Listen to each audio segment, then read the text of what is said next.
I also have with us Mr. Suhel Seth. He is a businessman and a columnist. And thank you, Mr. Seth, for joining me on the telecast. And the demise of Mr. Ratan Tata, how big a loss is it for India and the global business community?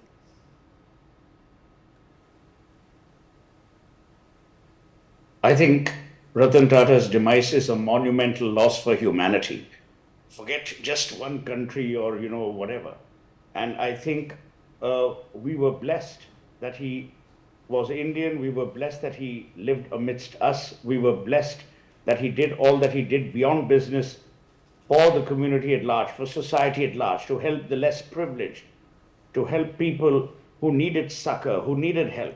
And to that end, I think Ratan Tata will be remembered not just as a global personality, but as someone who redefined humanity and humanism. Now, you have in your book, Mantras for Success, India's Greatest CEOs Tell You How to Win. The first chapter is about Mr. Ratan Tata. What was that one quality that made him the most successful than the rest? His ability to execute on the strength of great vision. That was his remarkable ability. And obviously his ability to stay the course. Many a time people walk away, people, make changes, blah, blah, blah. But he was one person who was clear about staying the course, and he did that with a great sense of formidable strategic focus. And that's what made him different. Brand Tata became synonymous with words like trust, ethics, reliance, strength. How was Mr. Tata able to cultivate this image for the company? By doing what he did. Ratan Tata was symbolic of the Tata way of life. He was part of that DNA of the founders, whether it was Jamshedji, Nasirwanji Tata, and then Dorab Tata, JRD, him. These were men who recognized the value, the opportunities that life had given them. They may have come from privilege, but they did everything for the less privileged. They may have come from great wealth, but they shared their wealth in unimaginable ways. And Ratan Tata did it with dignity, he did it with grace, and did it with purpose. Now, under Mr. Ratan Tata, Tata Group became the first Indian company to acquire global brands like Jaguar, Land Rover, Tetley and Chorus. Now, what motivated Mr. Tata to expand the company's global footprint? Ratan Tata was a great believer in India, in Indianness, and the Indian capability. Even when TCS went overseas, and then when the acquisitions happened because Ratan Tata genuinely believed that the house of Tata was representative of Indian competence, of Indian capability. And that's why those brands were acquired, and those brands are doing very, very well.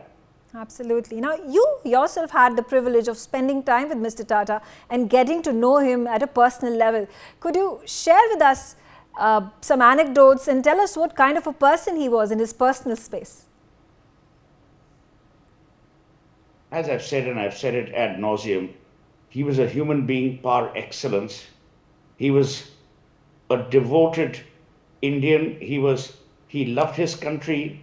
He loved the fact that God had given him the opportunity to serve, and he served with purpose. He served without privilege, and he served diligently.